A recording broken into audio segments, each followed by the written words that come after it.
पार्टीको आन्तरिक बैठक आन्तरिक मात्रै हुन्छ भन्ने पुरानो मान्यता भत्काउँदै पुरानो राजनीतिक दल नेपाली काङ्ग्रेसले नयाँ मान्यता स्थापित गरेको छ। नेपाली काङ्ग्रेसको हालसालै सकिएको केन्द्रीय कार्य समितिको बैठकको प्रत्यक्ष प्रसारण मार्फत नेपालको सम्पूर्ण राजनीति र नेपाली काङ्ग्रेसको आन्तरिक राजनीति बुझ्न चाहनेहरूले धेरै कुरा थाहा पाइसक्नु भएको छ। आजको हाम्रो संवाद नेपाली काङ्ग्रेसको केन्द्रीय कार्य समितिको बैठक, त्यहाँ उठेका विषयवस्तु र निर्णयका विषयमा केन्द्रित हुनेछ र संवादका लागि हामीसँग हुनुहुन्छ नेपाली काङ्ग्रेसका महामन्त्री विश्वप्रकाश शर्मा। यहाँलाई स्वागत छ। धन्यवाद विनयजी। जस्तो मैले पृष्ठभूमिमा पनि भनिहालेँ, प्रत्यक्ष प्रसारण एउटा नयाँ विषय भयो सम्पूर्ण पार्टीहरूका लागि पनि, नेपाली काङ्ग्रेसको लागि पनि। झन् प्रत्यक्ष प्रसारणलाई एउटा साइडमा राख्ने हो भने नेपाली काङ्ग्रेसको यसपालिको केन्द्रीय कार्य समितिको बैठक पुरानो निरन्तरता मात्रै हो कि केही नयाँ कुरा पनि भयो त्यहाँ? अब यस्तो छ, नेपाली काङ्ग्रेस आफैमा निरन्तरतामा नवीनताको प्रतिनिधि भनेर भन्छौँ हामी, होइन? अब कन्जर्भेटिभ भनेर पार्टी नै खोल्ने चलन पनि छ, होइन? बेलायतमा त दलको नामै छ। कतिपय कन्जर्भेटिभ कुराहरूलाई प्रतिनिधित्व गर्ने नेपाली काङ्ग्रेस पार्टीमा आरोप पनि लाग्छ। कतिपय कुराको सन्दर्भमा यथास्थितिवादी हो कि भन्ने पनि पर्छ। तर नेपाली समाजमा काङ्ग्रेसभन्दा कन्जर्भेटिभ अरू दलहरू पनि छन्। तर नेपाली काङ्ग्रेस पार्टी त्यसलाई कन्जर्भेटिभ थटका रूपमा भन्ने भन्दा पनि चलिआएका कतिपय परम्परागत कुराहरूलाई पनि प्रतिनिधित्व गर्छ। तर नेपाली समाजमा चाहिँ यो 70 वर्ष यता नेपाली काङ्ग्रेसले जुन बेलादेखि स्थापित भयो हरेक कालखण्डमा नवीनताको प्रतिनिधित्व पनि गर्छ।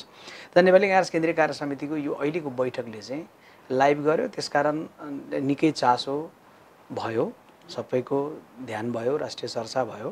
तर त्यो त के हो भने सामान्य कुरा, सामान्य कुराको असामान्य चर्चा मात्रै हो त्यो, किनभने कुनै नयाँ कुरा होइन संसारमा त्यो। वात्सल्य नेचुरल आइभीएफ आधुनिक चिकित्सा, उच्च सफलता दर, अन्तर्राष्ट्रिय स्तरको उपचारद्वारा सन्तान प्राप्ति सम्भव छ। एउटा दलले गर्दा नयाँ लागेको हो। तर खासमा सारमा चाहिँ विषयवस्तु के भयो भन्ने कुराको सन्दर्भमा चाहिँ आत्मसमीक्षा भयो, आत्मालोचना भयो, अहिलेको विषयवस्तुलाई गम्भीरतापूर्वक हेरियो, फरक फरक ठाउँमा धारणा राखिरहेकाहरू एक ठाउँमा आएर धारणा राखियो। नेपाली काङ्ग्रेस पार्टीले अहिलेको समाजको, अहिलेको जीवनको राजनीतिक सामाजिक सन्दर्भमा धारणाहरू बनायो, आन्तरिक जीवनलाई व्यवस्थित गर्ने केही कार्ययोजना बनायो, नीति अधिवेशनका रूपमा गर्नुपर्ने सम्पादन गर्नुपर्ने विषयवस्तुहरू समेत सम्पादन गर्ने गरी महासमितिको बैठक निर्धारण गर्यो, राष्ट्रिय रूपमा अभियानको घोषणा गर्यो। यी कुराहरू गरेर बैठक उपलब्धिमूलक रूपमा टुङ्गिएको छ। जस्तो हामीले चाहिँ केन्द्रीय कार्य समितिको बैठकमा नेताहरूले बोलेको सुन्दाखेरि अब मुलुक एकदम परिवर्तन भइसक्यो, धेरै अगाडि बढिसक्यो भन्ने लागेको थियो। तर पुरातन सोचहरूको चाहिँ त्यहाँ अलि धेरै बाहुल्यता रहेछ है? अब यस्तो हुन्छ, तपाईँको के हुन्छ भने हरेक मान्छेभित्र दुवै खाले मतहरू हुन्छन्, हेर्नुहोस्, होइन? कोही बेला चाहिँ विगतमा भइरहेका कुराहरू नै राम्रो थिए लागिरहेको हुन्छ, कोही बेला चाहिँ विगतभन्दा अहिले हामी फरक गर्दैछौँ लागिरहेको हुन्छ, कोही बेला यो फरक पनि अपुग भएको, योभन्दा अझै परिवर्तनकारी काम गर्नुपर्छ भन्ने लागिरहेको हुन्छ। र नेपाली काङ्ग्रेस पार्टीभित्र त नेपाली काङ्ग्रेस पार्टी एउटा राजनीतिक दल मात्रै होइन, नेपाली काङ्ग्रेस भन्दा एउटा नेपाली भेला हो, आम रूपमा एउटा समाजको प्रतिबिम्ब हो। त्यस हिसाबले नेपाली समाजमा रहेका सबै विषयवस्तुहरू त्यहाँ छन्। संविधानले धर्मनिरपेक्षता भन्छ तर हिन्दू राष्ट्र हुनुपर्छ भन्ने भावना पनि त्यहाँ छ, होइन? संविधानले सङ्घीयता भन्छ तर सङ्घीयतामा गइयो नजानु पर्थ्यो भन्ने भावना पनि त्यहाँ छ, होइन? त्यसकारण कतिपय कुराहरूको सन्दर्भमा चाहिँ काङ्ग्रेस चाहिँ एउटा साझा बहसको फोरम जस्तो पनि हो। तर त्यसलाई काङ्ग्रेसलाई तर सारमा बुझ्दा केमा बुझ्ने भन्दा त्यो फरक मतहरूमा होइन, नेपाली काङ्ग्रेस पार्टीलाई निर्णयमा बुझ्नुपर्छ। त्यो निर्णयमा फेरि जे छ त्यो चाहिँ साझा हुन्छ। त्यही पनि नि त, जस्तो धर्मको कुरा, संस्कृतिको कुरा, कल्चरको कुरा, समाजको कुरा एउटा साइडमा भयो, तर भ्रष्टाचारीलाई जोगाउनुपर्छ, निलम्बन गर्ने हुन्न भन्ने कुरा पनि उठ्यो र नेपाली काङ्ग्रेसले त त्यसमा निर्णय पनि गरेन। त्यो भनेको त पुरातनवादको पनि अझ चरम नमुना होइन? अब यस्तो हो, नेपाली काङ्ग्रेस पार्टीले गरेको निर्णयमा हेर्नुभयो भने अहिले जे भ्रष्टाचारका फाइलहरू खुलेका छन्, फाइलहरू खुल्दै गर्दाखेरि त्यो निर्णयले पनि के भन्छ भने यो फाइलहरू खुल्नुको पछिल्तिर हामीले दुईवटा ढङ्गले साथमा छौँ हामी। एउटा चाहिँ त्यो फाइल खोल्नको लागि बनेका कानुनहरू, चाहे अख्तियार दुरुपयोग अनुसन्धान ऐन 2048 को कुरा होस्, या भ्रष्टाचार निवारण ऐन 2059 को कुरा होस्, या पुरानो मुलुकी ऐनलाई परिमार्जन गरेर संशोधन गरेर मुलुकी अपराध संहिता 2074 मा बनेर 75 मा लागू भएको होस्, यसलाई निर्माण गर्दै गर्दाखेरि त नेपाली काङ्ग्रेस पार्टी नै हो नि त अग्रसरता लिने। त्यो गर्दै गर्दाखेरि काङ्ग्रेसको कोही नेता कुनै कालखण्डमा नपर्ने गरी चाहिँ यो कानुन बनाइएको छ भन्ने त भनेको थिएन। नम्बर 1 जहाँ नेपाली काङ्ग्रेस पार्टीको त्यो संलग्नता त्यो कानुन निर्माणमा राज्यलाई सशक्तिकरण सम्बन्धित निकायलाई सशक्तिकरण गर्ने सवालमा काङ्ग्रेसको जे संलग्नता सहभागिता र नेतृत्व छ त्यसलाई पनि बैठकले स्मृति गरेको छ। नम्बर 1 र त्यो स्मृति किन गरेको छ भन्दा उल्लेख गरेको छ के उल्लेख गरेको छ भन्दा नक्कली भुटानी शरणार्थीको सन्दर्भमा भएको भ्रष्टाचार अनियमितता, ललिता निवासको जग्गा प्रकरणमा भएको भ्रष्टाचार अनियमितता, अहिले सुनको प्रकरण, यी सबै कुराहरूको सन्दर्भमा चाहिँ काङ्ग्रेस पार्टीको साथ समर्थन सहयोग छ र आफै सरकारमा रहेर हामी यसमा सहयोगमा छौँ र यो कुरा अगाडि निष्कर्षमा पुर्याउनुपर्छ भनेर काङ्ग्रेसले बोल्नु भनेको कुनै व्यक्तिको बारेमा के बोल्यो बोलेन भन्दा पनि समग्रतामा काङ्ग्रेस कहाँ उभियो, कुन दृष्टिकोणमा उभियो भन्दा त्यहाँ उभियो नि त। त्यसकारण व्यक्तिको बारेमा कसले के भन्नुभयो भन्ने विषय एउटा भयो, सारमा काङ्ग्रेस कहाँ उभियो त। त्यसमा त कसैले चाहिँ के भन्दाखेरि होइन यो निर्णय गर्नुहुन्न थियो भनेर फेरि आएन। अनि त्यस्तो अमूर्त कुरा चाहिँ किन गर्नुभएको त नि, जस्तो अर्का महासचिवले त अब फरक मतै राख्नु भएको छ त्यो कुरामा होइन, फरक मत महामन्त्रीले फरक मत राख्नुपर्ने स्थिति कसरी आइपुग्यो त? किनभने भ्रष्टाचारमा चाहिँ काङ्ग्रेसको अलिअलि माया मोह बाँकी नै रहेछ भन्ने कुराको त यो पनि होला। अब काङ्ग्रेसको माया मोह बाँकी भएको भए ती कानुन बनाउन अग्रसरता किन लिन्थ्यो? नम्बर 1 त्यो विगतको कुरा भयो। विगत मात्रै नभएर निकट विगतै हो नि त। 75 सालमा त मुलुकी अपराध संहिता बनाएको हो, त्यस 74 सालमा होइन। त्यस्तै गरेर तपाईँको अहिले मिटर ब्याज सम्बन्धी विधेयक ल्याउँदै गर्दाको अग्रसरता लिएको हो। अथवा चाहिँ नेपाली काङ्ग्रेस पार्टी सरकारमा छ, आफ्नो कोही नेता मुचिँदै हुनुहुन्छ, भाग भाग भाग भनेर भगाउँदै गएर कहीँ घरबाट खोजेर ल्याउनु गर्नुपर्ने अवस्था त बनाएको होइन। कसैलाई जोगाउनतिर लागेको भए काङ्ग्रेस पार्टीले जोगाउन संस्थागत रूपमा लाग्दैन। कसैले व्यक्तिगत रूपमा सोच्नुभयो होला उहाँको व्यक्तिगत कुराको बारेमा म जान्न चाहन्न, कोही जानु होला अरे। त नेपाली काङ्ग्रेस पार्टीले जिम्मा के लिन्छ भन्दा नेपाली काङ्ग्रेस पार्टी कसैलाई जोगाउन लाग्दैन। जोगाउन लागेको भए काङ्ग्रेसको सरकार थियो, प्रहरीले काङ्ग्रेसको सुन्थ्यो होला, त्यहाँ हुनुहुन्छ नपक्रिनु भनिन्थ्यो होला, भाग भनिन्थ्यो होला। त्यस्तो केही पनि गरिएको छैन। नेपाली काङ्ग्रेस पार्टीले केन्द्रीय कार्य समिति यस्तो पनि यसलाई कसरी पनि हेर्नुपर्छ भने अब कुनै दलले चाहिँ कोही व्यक्तिलाई निलम्बन गरिदिने तर संसदको रोस्टरमा उभिएर के भनिदिने भन्दा निर्दोष फसाउन खोजिँदैछ भन्ने, त्यो कुरो बढी परिपक्व र जिम्मेवार हो कि निलम्बन गर्यो गरेन भन्ने कुरा भन्दा पनि कानुनलाई सशक्तिकरण गर्ने र अदालतले गर्दै गरेको विषयमा अदालतले गरेको फैसलालाई मानेर जानुपर्छ। राज्यले कठोरतापूर्वक जुन फाइल खोलेको छ त्यसलाई कार्यान्वयन गरेर जानुपर्छ। त्यो भन्ने कुरा चाहिँ ठिक हो नि त। सैद्धान्तिक कुरो मात्रै के भन्न मिल्छ भने निर्दोष कोही नफसुन् होइन, दोषी कोही नहुन्। यो सैद्धान्तिक रूपमा सबै दलले भन्नुपर्ने बासमा यति हो र दलहरूले साथ दिनुपर्ने चाहिँ राज्यले गरेको अनुसन्धानलाई साथ भनेको एमालेले भन्दा हामीले राम्रै काम गर्यौँ भन्ने हजुरको कुरा होइन। यसलाई राम्रो नराम्रो पनि तुलना गर्दिनँ, तर मात्रै मैले भन्दा के भन्छु भन्दाखेरि भने आफ्नो पार्टीको चाहिँ डकुमेन्टमा कारवाही गरेको भनिदिने अनि संसदकै रोस्टम प्रयोग गरेर चाहिँ निर्दोष फसाउने भनेर भनेपछि त्यसो निर्दोषलाई चाहिँ किन निकालेको भने आउने हो नि त। काङ्ग्रेस र एमाले उस्तै देखे, किनभने काङ्ग्रेसले पार्टीमा निर्णय गरेन, निलम्बन गरेन, उसले निलम्बन गर्यो फेरि उता त्यस्तो बोल्यो भने तपाईँहरू भाइ जस्तो दाजुभाइ जस्तो होइन। त्यो बिल्कुलै होइन। यस्तो हो उनले गरेको कति ठिक गरे कति बेठिक गरे म भन्दिनँ, तर के हो भने संसारमा भ्रष्टाचारको कुराको सन्दर्भमा चाहिँ कारवाही गर्ने भनेको कसले हो भन्दा त अदालतले हो नि त। त उनले गर्दै गरेको राज्यले गर्दै गरेको अनुसन्धान अदालतमा चल्दै गरेको न्यायिक प्रक्रियालाई असर पुर्याउने गरी संसदको रोस्टममा उभिएर या पार्टीको बैठकमा उभिएर बोल्नुहुन्न।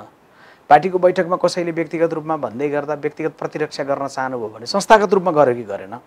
संस्थागत प्रतिनिधित्व कसले गर्छ भन्दा नेपाली काङ्ग्रेसको संस्थागत प्रतिनिधि नेपाली काङ्ग्रेस सभापतिले, नेपाली काङ्ग्रेसको महामन्त्रीहरूले हामी संस्थागत प्रतिनिधित्व गर्छौँ। संस्थागत प्रतिनिधित्व गर्नेहरूले बैठकमा होस्, संस्थागत प्रतिनिधित्व गर्नेहरूले रोस्टममा उभिएर संसदमा होस्, बोल्दै गर्दाखेरि अमुक व्यक्तिको प्रतिरक्षा हामी गर्न चाहन्छौँ, अमुक व्यक्तिलाई कारवाही गरिनुहुन्न, अमुक व्यक्ति निर्दोष हुनुहुन्छ, यो प्रकारको गतिविधि बोल्ने कुरा हामी बोल्दैनौँ। हाम्रो डकुमेन्टले बोल्दाखेरि भने भुटानी शरणार्थीको सन्दर्भमा कडासँग इन्भेस्टिगेसन अझै गहिराइसँग गएर जो दोषी छन् पक्र खोज भनेका छौँ। कहीँ रिहाई गर छोड निर्दोष हुनुहुन्छ भनेर हाम्रो कुनै पनि दृष्टिकोण संसदबाट पनि आउँदैन, बैठकबाट पनि आउँदैन। अर्को चाहिँ अब हामीले बाहिर हेर्दा सामाजिक सञ्जालहरूमा हेर्दा नेपाली काङ्ग्रेसका 2 जना महामन्त्री सेलिब्रिटी एकदम धेरै सबैले वाहवाही गरेका, राम्रो काम गर्छन् भनिएका होइन, सबैले मानेका जस्तो हामीलाई महसुस हुन्थ्यो। तर जब नेपाली काङ्ग्रेसका आन्तरिक बैठकमा हेऱ्यो तपाईँहरूलाई त धेरै पेल्दो रहेछन् नि है। अब यस्तो हो, तपाईँले यस्तै बैठक अब फलाना दलहरूको भनेर म तोक्दिनँ, तर खास गरी पुरानो एउटा दल नयाँ एउटा दल नाम भन्नु परेन, हरूले लाइभ गरेका दिन त्यहाँका सभापतिको त्यहाँको महामन्त्रीको यही रूपमा आलोचना गर्ने स्वतन्त्रता कतिको हुन्छ। जस्तो नेपाली काङ्ग्रेस पार्टीको बैठकमा सभापतिको कमजोरी केलाइयो, महामन्त्रीहरूको कमजोरी केलाइयो होइन, मुस्कुराउँदै ती कुराहरूमा हामीले जवाब दियौँ। निर्णयमा के भयो भन्दा महामन्त्रीले राखेका प्रस्तावहरू सबै पास भएर गए। तपाईँले कहाँ हेर्नु पऱ्यो भने एउटा पार्टीको बैठक हेर्दै गर्दाखेरि व्यक्तिहरूले राख्दै गरेको दृष्टिकोण एउटा कुरा हुन्छ, अन्तिममा सबै मिलेर पारित गरेको डकुमेन्ट एउटा हुन्छ। यदि गगन थापा र विश्वप्रकाश शर्मा दुईटा महामन्त्रीहरूले राखेको 10 बुँदे प्रस्ताव र नेपाली काङ्ग्रेस पार्टीका सञ्चालन गर्नका लागि निर्माण गरेको कार्यतालिका केन्द्रीय कार्य समितिको बैठकले अस्वीकृत गरेको भए, व्यक्तिगत धारणा पछाडि सङ्गठनले अस्वीकृत गरेको हुन्थ्यो। अन्तिममा निर्णय कहाँ आइपुग्यो भन्दा सबै मिलेर त्यसको कमजोरी केलाई होला, के गर्यो, तर त्यसलाई के गर्यो, पारित गरेर गयो। त्यो हामी एकै ठाउँ मूर्तिकृत भएर सङ्गठन साझा रूपमा उभियो। भनेपछि यसलाई कसरी बुझ्नु पर्यो भन्दाखेरि भने आलोचनालाई निषेध गरेर गन्तव्यमा पुगिँदैन। नेपाली काङ्ग्रेस पार्टीभित्र हो त महाधिवेशन हुँदैखेरि नै सभापतिजी सन्निकट साथीहरूको ठुलो सङ्ख्या जितेको छ त। त्यसैले त मैले भने त बैठकमै कि सभापतिज्यू तपाईँलाई छाया भएर साथ दिइरहेका साथीहरूलाई तपाईँले कोही बेला यसरी पनि सोध्नुपर्छ कि मलाई छाया भएर साथ दिनेहरू हो, ऐना भएर साथ दिँदै गर्दा मलाई त क्षति हुँदैन, तिमीलाई क्षतिको के को डर, सोध्नुपर्छ भने। चाहिँ के हो भन्दाखेरि पनि साथीहरूले गरेको त्यो कुरालाई पनि हामीले त ग्रहण गरेर मुस्कुराएर हामी त्यसलाई हार्दिकतापूर्वक लिएर जान्छौँ। त्यही अब महामन्त्रीहरू भनेको चाहिँ सभापतिलाई सपोर्ट गर्नलाई, पार्टी सफल बनाउनलाई या आफ्नो पार्टीले जहाँ जहाँ हात हालेको छ त्यहाँ सफल हुनको लागि सभापतिलाई सपोर्ट गर्ने, साथ दिने, पार्टी सफल बनाउने एउटा मुख्य खम्बा नै हो। तर सभापतिलाई चाहिँ यहाँहरूले पटक्कै सपोर्ट गर्नु भएन भनेर धेरै कुरा उठ्यो नि केन्द्रीय कार्य समिति बैठकमा। अब साथीहरूको आफ्नो बुझाइको कुरा हो नि होइन, तर कस्तो भने मैले त्यहाँ भन्दा नि भने साथीहरू कतिपयले त के भनिदिनु भयो भन्दा होइन सभापतिलाई खुइल्याइयो या चाहिँ गाली गरियो भने पछि मैले भने गाली र आलोचनाको व्याख्या त फरक हुन्छ नि त, त्यो त बुझ्नु पर्यो नि त। त्यस कारण कुनै कुरामा सभापतिले ढिलो गर्नु भएन, 2 महिना बनाउने विभाग बनेन, किन बनेन सहज बनाउनु पर्यो नि भनेर भन्दै गर्दा त्यसलाई आलोचना भन्दैन, त्यसलाई घचघच्याउने कुरा भन्छ, सुझाव भन्छ, गाली त भन्दैन। त्यहाँ नेपाली काङ्ग्रेस पार्टीमा चाहिँ के छ भन्दाखेरि भने सभापतिलाई महामन्त्रीहरूले सहयोग गरेर जाने सवालमा व्यक्तिगत रूपमा डडेलधुराको रुवाखोलाको किनारको गन्यापधुरा गाउँ नगरपालिकाको एकजना कोही देउवा समूहको देउवा थरीको व्यक्तिलाई गरेको नेपाली काङ्ग्रेस पार्टीको सभापति हो नि त। उहाँ त अब सिनियर पनि, उमेरमा हामीभन्दा धेरै वर्ष पाएको पनि, उहाँ विद्यार्थी राजनीति गर्दा म जन्मेकै थिइनँ भनेपछि गगन थापा झनै जन्मिँदैन भनेपछि हाम्रो त कर्तव्य के भन्छ भने सिनियर भन्ने हिसाबले मात्रै होइन, पार्टीको सभापतिलाई महामन्त्रीले सहयोग गर्नुपर्छ र महामन्त्रीहरूलाई उत्तिकै फेरि सभापतिले के गर्नुपर्छ, साथ लिएर जानुपर्छ। जस्तो घर बन्दै गर्दा रड र इँटा दुइटैको प्रयोग भएको हुन्छ, रडले इँटालाई, इँटाले रडलाई सहयोग गरेर त्यो घर बलियो भएको हुन्छ, धेरै अरू कुराहरू त्यहाँ गाँसेका हुन्छन्। झन् सभापतिलाई हामीले असहयोग गर्नुपर्ने कारण के हुन्छ, किन हुन्छ, त्यो पनि पर्दैन। सभापतिसँग प्रतिस्पर्धा हुन्छ त, विमति हुन्छ त, बैठकमै खुलेआम विमति हामीले बोलेको सुन्नुभयो त होइन, त्यो त हुन्छ त। अहिले पनि कतिपय कुरा पर्यो भने हुन्छ। अहिले बिहान भर्खर 2टा महामन्त्री र सभापति बसेर तपाईँसँग आज साउनको 12 गते शुक्रबार दिउँसो 2 बज्ने बेलामा गफ हुँदै गर्दाखेरि सभापतिजीबाट म सिधै यहाँ आएको छु। 2टा महामन्त्री र सभापति बसेर कोशी प्रदेशको सन्दर्भमा सल्लाहहरू गऱ्यौँ, अब विभागहरू बनाउने कुराहरूमा सल्लाह गऱ्यौँ, बैठकको बारेमा भएको कुराको समीक्षा गऱ्यौँ। त्यो सौहार्दता, त्यो हार्दिकता सबै छ। सभापतिलाई हाम्रो सहयोग हुन्छ, सभापति र महामन्त्रीहरू मिलेरै सङ्गठनलाई हाँकेर जाने हो। महामन्त्री चाहिँ आश लाग्दा महामन्त्रीहरूले अब 2 वर्ष लगभग हुने बेला हुन थालिसक्यो, आश मात्रै गरियो, खास काम गर्नु भने त छँदैछ नि त, यो त स्वीकार्नुहुन्छ होला नि त तपाईँले। यस्तो हो, हामीले चाहिँ बैठकमै बोल्दा पनि मैले भने हाम्रो भागको कमजोरीलाई हामीले आत्मसमीक्षा गर्छौँ नि, हामी त्यसलाई जिम्मा लिन्छौँ नै। हामीबाट गरिएका अपेक्षा कति बेला कस्तो हुन्छ हाम्रो समाजमा भने समाजले अझै मलाई भन्नुहुन्छ भने महामन्त्री पदमा निर्वाचित भएको 1 साता 10 दिन जति पछाडि चाहिँ यहाँ कहाँनिर के लाइसेन्सको के कुरामा लाइनमा बसेको एउटा भाइले फोन गर्नुभयो कि दाइ के हो खै यत्रो यहाँ लाइनमा बसेको यत्रो बेर भइसक्यो, दाइ महामन्त्री हुनुभएको छ, यहाँ हाम्रो हैरानी छ भने। भन्नाले मान्छेलाई कस्तो हुन्छ नि, कुनै मान्छेलाई कुनै ठाउँमा कहीँ ल्याइसकेपछि यो मान्छेले सबै गरिदेला, फोनबाटै फुकेर पनि ठिक होला, उसले भनिदिँदै ठिक होला भनेर हामी गर्छौँ। सिस्टममा रूपान्तरण गर्ने मेजर कुरा हो। व्यक्तिको प्रति पछि चाहिँ यो पपुलिजमको एउटा समाजमा चाहिँ के हुन्छ नि, त्यो व्यक्ति आउँछ, कोही त्यो आएगा कुछ गरेगा भनेर त्यो खालको हुन्छ। र हामीसँग पनि धेरै अपेक्षा भयो होला। हाम्रो लिमिटेसन कति हो त, काङ्ग्रेस पार्टीको सहचालक हो हामी, चालक सभापति हुनुहुन्छ, महामन्त्रीहरू सहचालक हो। सहचालकहरूको लिमिटेसन एउटा गाडीमा कति हुन्छ, त्यति गर्ने हामीले कर्तव्य हो। त्यो पर्याप्त गऱ्यौँ भन्दा गरेका छैनौँ। अब गर्न सकिन्छ सकिँदैन, गर्न सकिन्छ, सङ्गठित रूपमा गर्न सकिन्छ। त्यो प्रयत्न हामी गर्दैछौँ। जो कमजोरी भएको छ त्यसलाई आत्मसमीक्षा गर्छौँ, आत्मालोचना गर्छौँ, फेरि बलियो भएर अगाडि बढेर जान्छौँ। जस्तो पछिल्लो समय चाहिँ काङ्ग्रेसको लोकप्रियताको ग्राफ घटेकै देखिन्छ, समानुपातिक मतहरूले पनि त्यो देखाउँछ। अब अघिल्लो चुनावको हिसाब गर्ने भने पनि केही प्रतिशत यहाँहरूको घटेकै छ। यो सङ्गठनलाई चाहिँ यथास्थितिमा राख्न हुन्न, रूपान्तरण गर्नुपर्छ भन्ने आवाजहरू उठिराखेको छ। त्यसको योजना चाहिँ के छ यहाँहरूसँग? अब नेपाली काङ्ग्रेस पार्टीलाई रूपान्तरण गर्ने कुराको लागि अहिले तत्काल 2-3वटा कामहरू गरिँदैछ। एउटा चाहिँ साउनको 20 गतेदेखि साउनको 30 गतेसम्म 77 जिल्लामा केन्द्रीय प्रतिनिधिहरू पुग्नुहुन्छ। केन्द्रीय प्रतिनिधिहरू पुग्दै गर्दाखेरि काङ्ग्रेसका सभाहरू भएको, ठुला भाषणहरू भएको त्यो थाहा पाउनुहुन्न। त्यो सबै भूमिगत वर्क गरे जस्तो गरेर जिल्ला सभापतिहरूको बैठकले 14वटा बुँदामा के गर्यो भन्दाखेरि भने आन्तरिक प्रतिबद्धता व्यक्त गर्यो नि। तपाईँ कतिसम्म काङ्ग्रेसले आन्तरिक रूपमा काम गर्न सकेको पनि देख्नुहुन्छ भने त्यो 14वटा बुँदामध्ये कुनै एउटा मिडियाले पनि भन्न सकेको छैन कि 14मा 1 नम्बरमा के छ, 14 नम्बरमा के छ भनेर। त्यतिसम्म इन्टरनल रूपमा चाहिँ कतिपय कुराहरू राखिएको पनि छ। जिल्ला सभापतिको बैठकले काम गर्ने प्रतिबद्धता जो बनाएको छ त्यसलाई विज्ञप्तिको रूपमा दिइएन, इन्टरनल स्ट्राटेजिक कुराहरू छ। त्यो कुरामा बल पुर्याउने कुरामा जिल्लाले गर्दै गरेको काममा 7 दिन को जाँदै हुनुहुन्छ। 20 गतेदेखि 30 गतेसम्म 77 जना प्रतिनिधिहरू अब पर्सि निकर्सीदेखि हामी चिठी दिन थाल्छौँ। एउटा त्यो म्यानेजमेन्टको इन्टरनल म्यानेजमेन्टको लागि जानुहुन्छ।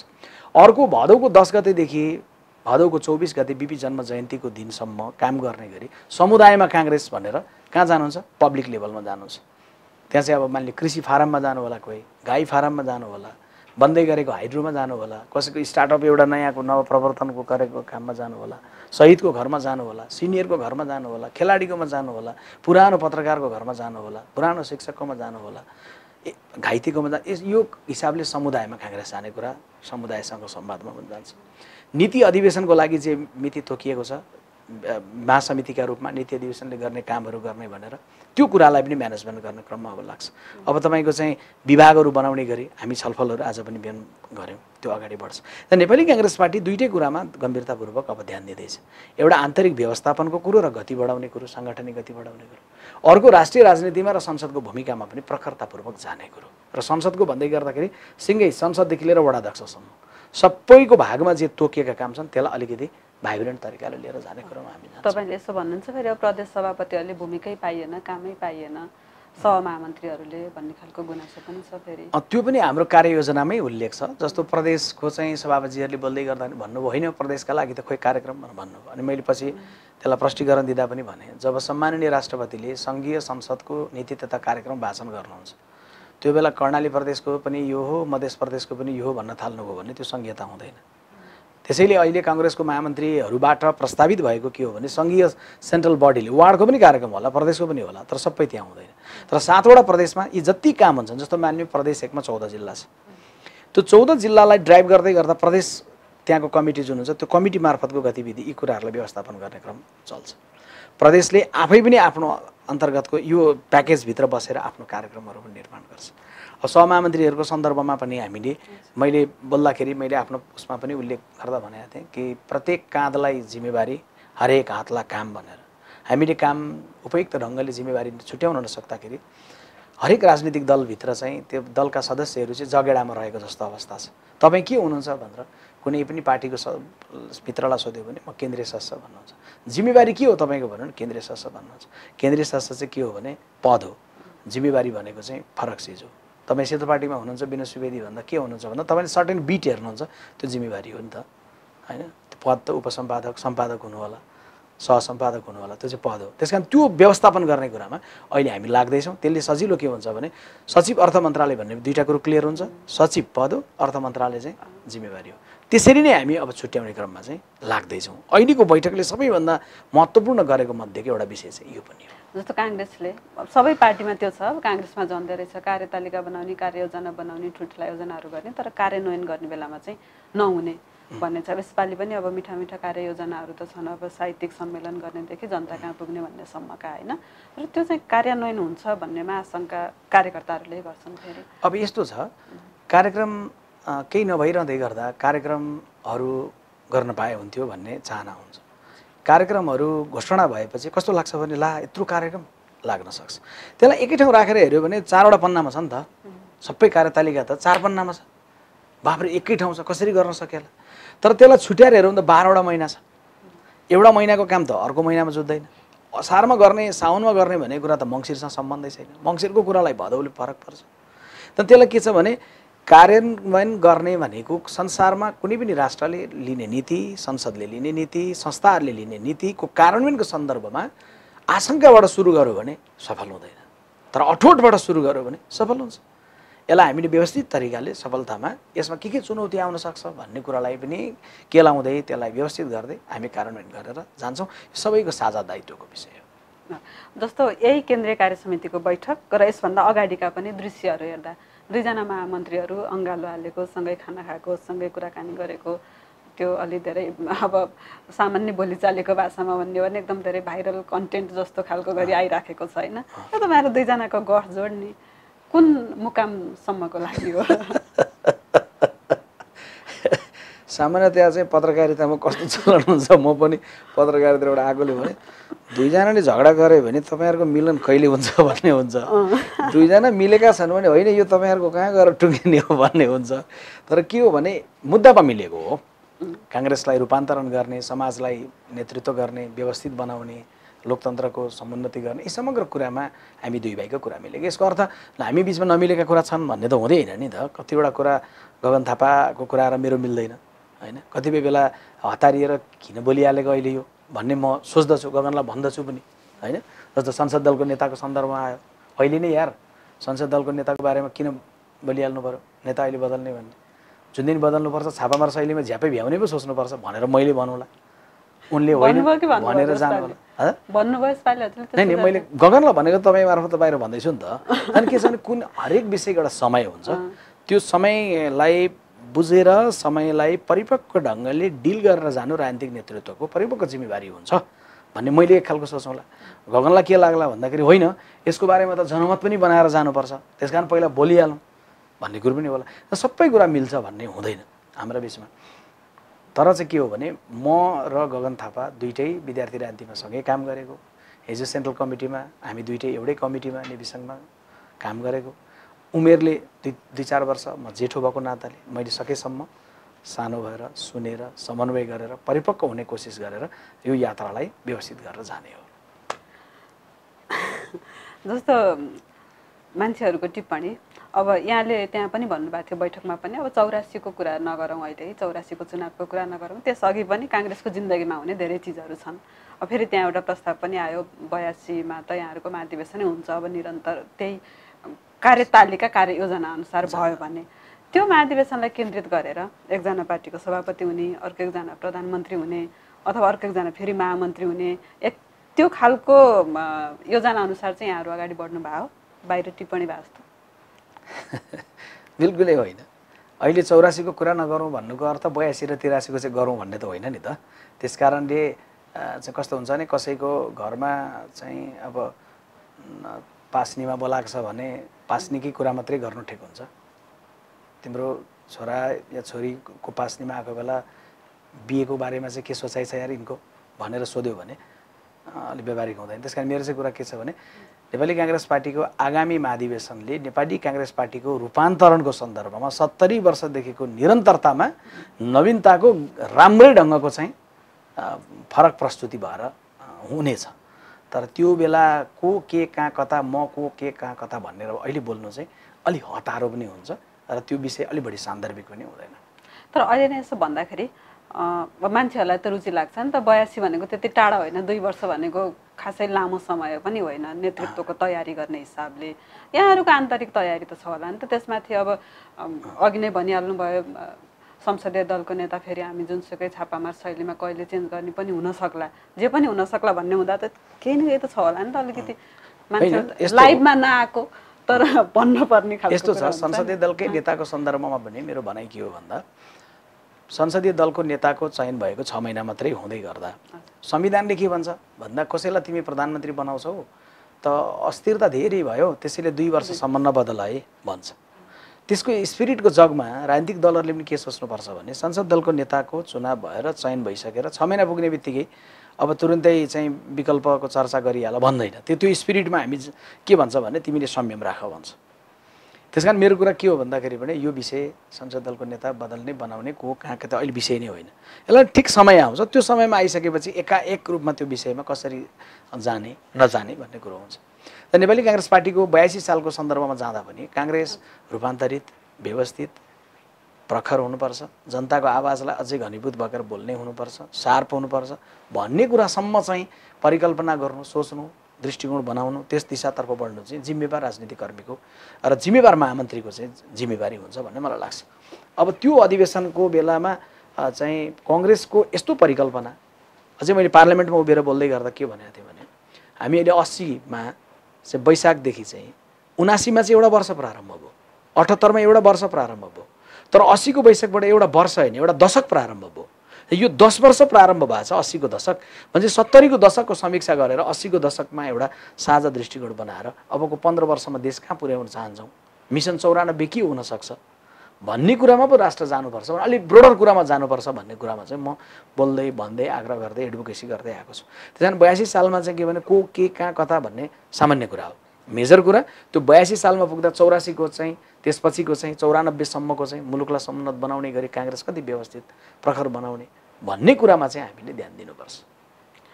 अर्को चाहिँ यहाँहरूले नीति महाधिवेशन गर्ने भन्नुभएको थियो पहिला, फेरि अहिले चाहिँ महासमितिको बैठक मात्रै गर्ने मङ्सिरको 13 देखि 15 गतेसम्म भन्ने छ। नीति महाधिवेशनलाई बिर्सेर छोडेर फेरि यो महाधिवेशन मात्रै गर्ने भन्ने, महासमिति बैठक मात्रै गर्ने भन्ने निर्णय होइन। यसो छ, विधानले के व्यवस्था गरेको छ भने नेपाली काङ्ग्रेस पार्टीको नीति महाधिवेशनको सन्दर्भमा दृष्टिकोण राख्दा के भनेको छ भने केन्द्रीय कार्य समितिले त्यसबारेमा आवश्यक चाहिँ व्यवस्थापन गर्नेछ भनेको छ नीति अधिवेशनको स्वरूपको बारेमा।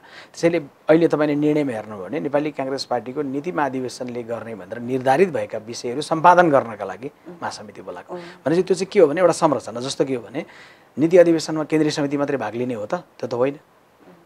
सबै महाधिवेशन प्रतिनिधि या जिल्ला कमिटी समेतले भाग लिने हो त होइन। त्यसको लागि चाहिँ कुन फोरम बोलाउने त? यो त के हो भने नेपाली काङ्ग्रेस पार्टीको संरचना जुन छ, जस्तो देशमा 3टा संरचना के सङ्घ, प्रदेश र स्थानीय त 3टा संरचना भयो जस्तै नेपाली काङ्ग्रेसको पनि केन्द्रीय समिति छ, महासमिति छ, त्यस पछाडि जिल्ला प्रदेश समिति छ, जिल्ला समिति 8वटा तह छ। त्यो 8वटा तहभित्र चाहिँ के पर्छ भन्दाखेरि महासमिति पनि पर्छ। नीति अधिवेशन अहिले महाधिवेशन भएको वर्षमा पो यसको कुरा आयो, तर जुन भएको बडी त्यो बडीलाई चाहिँ नीति महाधिवेशनका रूपमा, नीति महाधिवेशनले गर्ने कामहरूको रूपमा त्यो गर्नका लागि चाहिँ महासमितिलाई के गर्यो, केन्द्रले ह्यान्डओभर गर्यो। जस्तो हेर्दाखेरि चाहिँ नीति नै नभएको जस्तो, अब कोही यता फर्केको छ, कोही उता फर्केको छ। अब पार्टी भनेपछि पार्टीका त्यहाँ आबद्ध नेताहरू अथवा केन्द्रीय समितिका सदस्य नै भनेपछि त उनीहरूको निश्चित आइडियोलोजी हुन्छ, त्यो अनुसार अगाडि बढ्छन् र त्यसै अनुसार बोल्छन् भन्ने हुन्थ्यो नि त हाम्रो सामान्य बुझाइ। तर काङ्ग्रेसको बैठक हेर्दा त्यस्तो देखिएन। त्यसमा नीति त यहाँहरूलाई आवश्यकता छ नि, एउटा हामीले चाहिँ यसरी गाइड गर्ने हो र यसरी अगाडि बढ्ने हो भन्ने होइन। मूल रूपमा नेपाली काङ्ग्रेस पार्टीले जे नीति लिएको छ, सिद्धान्त लिएको छ, राजनीतिक परिपाटीमा विश्वास गरेको छ, त्यो बाटो त अहिले सबैको बाटो भयो होइन। नेपाली काङ्ग्रेसले अपनाएको संसदीय लोकतान्त्रिक परिपाटीको बाटो त काङ्ग्रेसको मात्रै होइन, त्यो नीति र सिद्धान्त त कम्युनिस्ट पार्टीहरूले पनि अङ्गीकार गरिसके। नीति छैन भन्ने कुरै भएन। नेपाली काङ्ग्रेस पार्टीले चाहिँ त्यो नीतिभित्र आफूलाई चाहिँ परिमार्जित गर्ने कुरा, त्यो नीतिभित्र राष्ट्रलाई नेतृत्व गर्दै गर्दा केही संरचनागत हेरफेर गर्नुपर्ने कुराहरूको सन्दर्भमा छलफल हो त। नेपाली काङ्ग्रेस पार्टी नीति नै छैन, अब नीति चाहिँ अधिवेशनले नीति बनाउँछ, महासमिति बनाउँछ भन्ने होइन। सामान्यतः के हुन्छ भने हरेक राजनीतिक दलले लिएको नीति र सिद्धान्तको समयानुकूल त्यसलाई चाहिँ अपडेट गर्ने कुरा, त्यसको जगमा, त्यसको आलोकमा, त्यसको प्रकाशमा केही विषयवस्तुहरूको बारेमा धारणा बनाउने कुरा, त्यसलाई नीति भन्दै आइयो। तर मूल रूपमा नेपाली काङ्ग्रेस पार्टीको मूल नीति जुन छ त्यो नीतिको जगमा फरक फरक विचारहरू चाहिँ हुन्छन्। त्यो मूल नीति तपाईँहरूको भयो, एउटा पुरानो भयो, त्यो अपडेट पनि भएन। अझ युवाहरूको सङ्ख्या बढाउने, नयाँ सदस्यता थप्ने भन्ने यहाँहरूको जुन खालको कार्ययोजना छ त्यो र अनि अहिलेका मान्छेहरूलाई त अब काङ्ग्रेस कसरी चल्छ भन्ने पनि त थाहा नहुने स्थिति आइसक्यो नि त। यो बेलामा चाहिँ यहाँहरूले यस्ता खालका सैद्धान्तिक छलफलहरू चाहिँ किन कम हुन्छन् पार्टीभित्र भन्ने पनि कुरा उठ्छ फेरि। निश्चय नै त्यो चाहिँ एउटा जीवन्त पार्टीभित्र यो खालको विषयवस्तु उठ्छ। नेपाली काङ्ग्रेस पार्टीले त्यसैले अहिले त हाम्रो लाइब्रेरीलाई पनि व्यवस्थापन गरेर हामी नियमित रूपमा चाहिँ विविध चाहिँ वैचारिक मन्थनहरू मासिक रूपमै गर्ने पनि बनाउँदैछौँ। पार्टीको लाइब्रेरीलाई पहिलाभन्दा अलि अत्याधुनिक बनाउँदैछौँ होइन। त्यस पछाडि काठमाडौँ केन्द्रीय कार्यालयमै फ्राइडे मिट जस्तो एउटा केही कन्सेप्ट बनाएर शून्य समय जस्तो हप्तामा एक दिन चाहिँ विभिन्न तहका नेतृत्वहरू काठमाडौँ सबै त्यहाँ भेटघाट हुने त्यो बनाउँदैछौँ। नीति अधिवेशनकाले गर्ने कुराहरू नै गर्ने गरी महासमिति बोलाउँदैछौँ। समुदायमा काङ्ग्रेस भनेर पब्लिकले फलैँचामा बसेर के कुरो आलोचना गर्दै हुन्छ, के भन्दै हुन्छ सुन्नलाई, जनतालाई सुनाउने मात्रै होइन, जनताको सुन्नलाई भनेर हामी जान लाग्दैछौँ। अहिले आन्तरिक रूपमा चाहिँ भदौ साउनको 20 देखि 30 सम्म फेरि आन्तरिक संरचना व्यवस्थापन गर्न सुन्न नै जाँदै हुनुहुन्छ। यी समग्र कुराले के गर्छ भने वैचारिकता चाहिँ विचार, सिद्धान्त, दृष्टिकोणहरूको सन्दर्भमा परिमार्जन गर्ने, बहस गर्ने, छलफल गर्ने, खार्ने यी सबै कुराहरू भएर आउँछन्। त्यो एउटा कुरा भयो। अर्को फेरि अब सैद्धान्तिक नीति विचार विधि आफ्नो ठाउँमा छ, फेरि यहाँहरूको त विभागहरू नै के हो जस्तो छ। त्यो चाहिँ के हो नि फेरि जस्तो के अरे जस्तो विभागहरू छन् नि, विभागहरू अहिले बनाउने यो बैठकले निर्णय गरेको छ। हामीले चाहिँ 65-66 वटा विभागहरू अहिले केन्द्रीय कार्य समितिलाई फेरि के जिम्मा छ भने यो केन्द्रीय कार्य समितिले पास गर्दाखेरि कतिपय कुरो केन्द्रीय कार्यालयले त्यसलाई आवश्यक परिमार्जनसहित पारित गर्ने भनेको छ। भन्नु त्यो परिमार्जनसहित पारित भयो। अब त्यसमा कतिपय चाहिँ डुप्लिकेसनहरू भएको जस्तो उस्तै खालका विभागहरू परेका छन् भने केन्द्रीय कार्यालयले मिलाउँछ। त्यस्तै केही विभागहरूको बारेमा थप आवश्यक पर्यो भने फेरि हामीले त्यसलाई चाहिँ केन्द्रीय कार्य समितिबाट गर्न सकिन्छ। नेपाली काङ्ग्रेस पार्टीले नेपाली समाजमा भएका विषयवस्तुहरू अनुसारको जस्तो आकस्मिक घटना, जस्तो मान्ने प्राकृतिक विपद भयो, बाढीको कारणबाट, त्योसँग सम्बन्धित हेर्ने डिपार्टमेन्ट अर्कै हुन्छ। तर मान्ने कुनै जिल्लामा चाहिँ आक्रमणको कोही माथि केही घटना, आकस्मिक घटना, त्यसलाई हेर्ने डिपार्टमेन्ट अर्कै हुन्छ। कामको सन्दर्भमा चाहिँ नेपाली समाजको समग्र विषयहरूको कुनै कुरा नछुटाइकन हेर्ने गरी चाहिँ विभागहरू चाहिँ परिकल्पना हामीले जो बनायौँ त्यसलाई पास भएको छ सेन्ट्रल कमिटीबाट। अब चाहिँ आदरणीय सभापतिसँग बसिराखेर विभागीय प्रमुखहरू चयन गरेर यसले क्रमशः बाहिर जिम्मेवारी पाउँदै गरेको तपाईँले 46वटा विभाग त यहाँहरूको रित्तै छन् अहिले होइन। अनि अब अहिले भर्खरै अब पुरा भएको भनिएको तरुण दलमा फेरि नेताका छोराछोरी, नेताका ड्राइभर, नेताका पिए मात्रै भरियो भन्ने फेरि अर्को गुनासो छ। अब त्यो कोही साथी राजनीतिक जिम्मेवारीमा काम गर्दै गर्दा कसैको छोरा हुनुहुन्छ। पहिले अब महाधिवेशन प्रतिनिधि चाहिँ जस्तो मान्नु चाहिँ के आएको छ भने कृष्ण सिटोलाजीको छोराको बारेमा कुरा आछ। श्याम अब ती एउटा योग्य हुँदै गरेका मान्छे हुन्। ती काङ्ग्रेसको महाधिवेशन प्रतिनिधि भएर अहिलेको कमिटी चयन गर्न हामीलाई भोट दिने अधिकार अस्ति लिएर आइसकेका मान्छे हुन्। अब उनी राजनीतिमा हुँदैछन् अनि अब कृष्ण सिटोलाजीको चाहिँ राजनीतिक चाहिँ सन्यासपछि मात्रै उनले जिम्मेवारी पाउने भन्ने पनि हुँदैन। त्यस्तो एउटा दुईवटा कुराहरूलाई हेरिराखेर सबै छोराछोरी ल्यायो भनेर पनि सोच्नुहुन्न। जो आउनुभएको छ, आएको मान्छे कसैको छोरा भएको कारण अयोग्य पनि हुँदैन, तर कसैको छोरा हो त्यसकारण योग्य भन्ने त झनै हुँदैन। त्यसलाई चाहिँ व्यक्तिको साथ को व्यक्ति हो के हो। जस्तो अस्ति काङ्ग्रेसको बैठकमा 4-5जना 6जनाले बोल्दा के भन्नु भने होइन 900 भोट भएको वार्डमा 200 भोट 900 क्रियाशील भएको वार्डमा 200 भोट आएको छ। 6743 वटा वडा छ।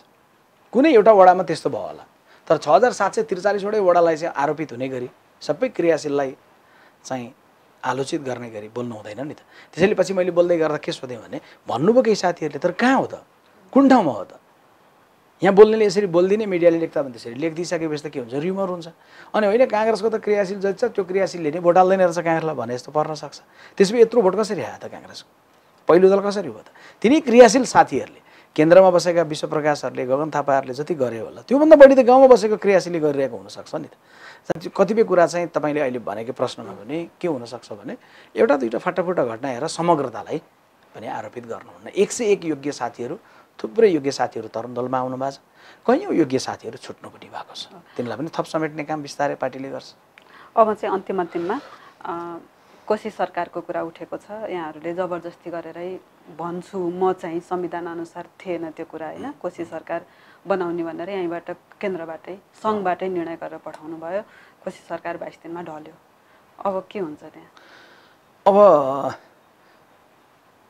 13 गते बिहान एउटा छलफल छ हाम्रो, 17 गतेसम्म टुङ्गो गर्नु छ।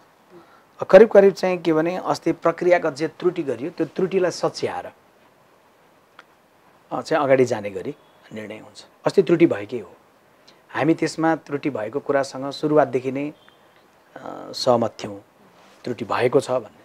त्यसैले सम्मानित सर्वोच्च अदालतले जे फैसला गर्यो त्यसलाई चाहिँ हार्दिकतापूर्वक हामीले ग्रहण गऱ्यौँ। हामीले त्रुटि गरेका थिएनौँ भन्ने हामीलाई लागेको थियो रे भने पनि संविधानले सम्मानित सर्वोच्च अदालतलाई संविधानको व्याख्या गर्न दिन्छ। व्याख्या उसले गरिसकेको कुरालाई हरेक राजनीतिक दलले मानेर जानुपर्ने हुन्छ। नभए चाहिँ कस्तो हुन्छ भने अदालतले एउटा व्याख्या गर्ने अनि होइन त्यो त कहाँ हुन्छ र हाम्रै कुरो सही हो नि भनेर विघटनको बेलामा सम्माननीय एक पूर्व प्रधानमन्त्रीले विघटन गर्यो, अदालतले चाहिँ उहाँले विघटन गर्नुभयो, अदालतले पुनर्स्थापित गर्यो, अदालतले असंवैधानिक भन्यो। तर होइन, मेरै कुरो ठिक भने जस्तो हामी भन्दैनौँ। हामीबाट त्रुटि भएको हो। कोशी प्रदेशको सरकारमा सभामुखको पदमा बसेको मान्छे सांसदको चाहिँ रूपमा हस्ताक्षर गर्ने कुरा गल्ती भएकै हो। त्यो कुरालाई अदालतले औँल्याएको छ, त्यसलाई हामीले आत्मसात गरेका छौँ। अब हामी नयाँ प्रक्रियाबाट सहमतिपूर्वक गठबन्धनबाट नयाँ मुख्यमन्त्रीको प्रस्ताव। सभामुखको भूमिकाबारे नि त्यहाँहरूको छलफल भयो होला नि, सभामुख रहिरहन मिल्छ कि मिल्दैन भन्ने पनि। अब मैले जान्दै गर्दा चाहिँ कोशी प्रदेशको सभामुख महोदयले संसद चलाउन बस्दै गर्दाखेरि सांसदका रूपमा हस्ताक्षर गरिसकेको कुरोलाई सम्मानित सर्वोच्च अदालतले असंवैधानिक ठहर गरिसकेको अवस्थामा उहाँले चाहिँ उच्च नैतिकता चाहिँ अनुभूति गर्नुपर्छ। पूर्व प्रधानमन्त्री कमरेड केपी ओलीले जो फिल गर्नु भएन र मेरो ठिक भन्नुभयो, उहाँले ठिक त भन्नुभएकै छैन। सभामुखले त ठिक भन्नुभएको छैन र अदालतले पनि बेठिक भनेको छ, उहाँलाई पनि बेठिक लागेकै रहेछ, अदालतले पनि बेठिक भनेकै छ भने चाहिँ उहाँले मार्ग प्रशस्त गरिदिने कुरो चाहिँ राम्रो कुरो हुन्छ। तर यहाँहरूको नि राजनीतिक चरित्र, सभामुखले मैले हस्ताक्षर गर्छु त भनेको थिएनन्, काठमाडौँबाट जबरजस्ती ल सभामुखले नै हस्ताक्षर गर भनेर पठाउने, उहाँले किन राजीनामा दिने नै प्रधानमन्त्रीले काङ्ग्रेसका सभापतिले यहाँ पो दिनु होइन र? नैतिक जिम्मेवारी अथवा जे आउँछ परिणाम त जसले निर्णय गर्यो उनीहरूले भोग्ने होला नि त, उहाँ त कार्यान्वयन मात्रै गरे हो नि त। पनि यसो हुन्छ जस्तो विश्वप्रकाश शर्माले कुनै ठाउँमा मैले हस्ताक्षर गरेँ अनि त्यो हस्ताक्षरको अन्तिम जिम्मेवारी मैले नलिएर मलाई फलानाले फकायो, मलाई फलानाले थर्कायो भनेर भन्नतिर लाग्यो भने त त्यो त म राजनीतिक नेतृत्व गर्छु भन्न नै मिलेन नि। मैले म सभामुख हुँ तर मलाई चाहिँ के गर्नु, बाध्य पारे, फकाए, थर्काए, के गरेँ उहिलेलाई भनेर सभामुखले भन्नु पनि भएको छैन, भन्नु पनि हुन्न र भन्ने कुरो सुहाउँदैन पनि। त्यसको त्यो हस्ताक्षरको जिम्मेवारी उहाँले लिनुपर्ने हुन्छ। त राजनीतिक दलहरूले त्यसको जिम्मेवारी लिने कुरा के हो भने सम्मानित सर्वोच्च अदालतले गरेको निर्णयलाई मान्ने हो। सम्मानित सर्वोच्च अदालतले निर्णय गरेको भने चाहिँ प्रक्रियागत त्रुटि भएको कुरा आत्मसात गर्ने हो। चाहे हामीले अनुरोध गरेर सही गरायौँ होला, चाहे थर्काएर सही गरायौँ होला, तर यसको जिम्मेवारी चाहिँ अब चाहिँ हाम्रो हो, उहाँको केही होइन भन्नतिर लाग्न उहाँले मिल्दैन। उहाँले उच्च नैतिकता प्रस्तुत गरेर सभामुख पद परित्याग गरेर त्यस पछाडि चाहिँ फेरि उहाँले हस्ताक्षर गर्दै गर्दाखेरि चाहिँ फेरि 47को सङ्ख्यालाई पनि सजिलो हुन्छ, त्यसपछि उहाँलाई पनि उच्च राजनीतिक नैतिकता प्रदर्शन गर्ने हिसाबले पनि सजिलो हुन्छ। त्यसले चाहिँ संविधान, अदालत, कानुन, विधिको व्यवस्था, नैतिकता सबैलाई पालना गरेको हुन्छ। त्यो पालना गर्ने या नगर्ने भन्ने त उहाँको पनि कुरा हो नि। म बसिरहन चाहँदा त अदालतले छोड त भनेको छैन। उहाँले बसिरहँदा मलाई फलानाले भन्यो अनि त्यसले किन छोड्छु भन्दा त फलानाको होइन, उहाँको चाहिँ इज्जत प्रतिष्ठालाई असर गर्छ। त्यही भन्ने फलानाहरू पनि हामीले चाहिँ यहाँबाट काठमाडौँबाट निर्णय भएर गयो नि त, माइन्युट भएर सभामुख हस्ताक्षर गरेर गर्नु भनेर गयो नि त। यहाँ पनि आत्मआलोचित त हुनुपर्ने होला नि त, बालुवाटारमा बैठक बस्नेहरू पनि होइन र? बालुवाटारमा बस्नेहरू, बालुवाटार भन्दा बाहिर बस्नेहरू कोले कहाँ कति आत्मआलोचित गर्नु चाहिँ आफ्नो भागअनुसारको गर्नुपर्छ। नेपाली काङ्ग्रेसको महामन्त्रीको रूपमा त्यो गठबन्धन दलभित्रको एउटा सदस्यको रूपमा मेरो भएको आत्मालोचना मैले गर्छु। अनि काङ्ग्रेसले नै फेरि दाबी गर्ने सरकारको लागि भन्ने नै हो यहाँहरूको? त्यो स्वाभाविक हुन्छ। यद्यपि पालो भनेर भन्न थाल्यो भने काङ्ग्रेसको पालो सक्यो भन्नु पर्यो होइन। त काङ्ग्रेसको भन्ने नै होइन नि, गठबन्धनको हो। गठबन्धनले प्रस्तावित गरेको चाहिँ मुख्यमन्त्रीको चाहिँ प्रक्रिया नमिलिसकेपछि प्रक्रिया मिलाउने कुरामा जाँदै गर्दा अब तिम्रो पालो सक्यो भन्नु त एकैचोटि भएन नि त। उद्धव थापा नेपाली काङ्ग्रेसको प्रदेश सभाको प्रदेश कमिटीको सभापति, नेपाली काङ्ग्रेसको संसदीय दलको नेता, दुईटै पदमा निर्वाचित, उमेरले 62-64 वर्ष पुग्नुभयो। उमेरको त्यो उचाइमा पुगिसकेपछि एकपटक एउटा जिम्मेवारी लिउँ भनेर लाग्दै गर्दा प्रक्रिया मिलेको छैन तर तिम्रो पालो चाहिँ पुग्यो भनिदियो भने त्यो पनि नमिल्ला। यद्यपि यो मैले अहिले भन्दै गरेको कुरो तपाईँको बाहिर आउने बेलासम्ममा हाम्रो अन्य कुराहरू यसबारेमा बनिसकेको हुन्छ, यो परिपक्वमा बनिसकेकै अवस्था पक्कै बन्छ। तर मेरो व्यक्तिगत रूपमा भन्दै गर्दाखेरि पनि अहिले चाहिँ सबैलाई विश्वासमा लिएर अहिले उद्धव थापालाई अगाडि सारेर एकपटक जानुपर्छ। आज हामीले हालसालै सकिएको नेपाली काङ्ग्रेसको केन्द्रीय कार्य समितिको बैठकका निर्णय र अब कार्यान्वयनका पक्षका विषयमा नेपाली काङ्ग्रेसका महामन्त्री विश्वप्रकाश शर्मासँग कुराकानी गऱ्यौँ। समय र संवादका लागि यहाँलाई धन्यवाद। हस् मिनेजी, धेरै धेरै धन्यवाद। संवाद सुन्नुभएको र हेर्नुभएकोमा यहाँहरूलाई पनि विशेष धन्यवाद।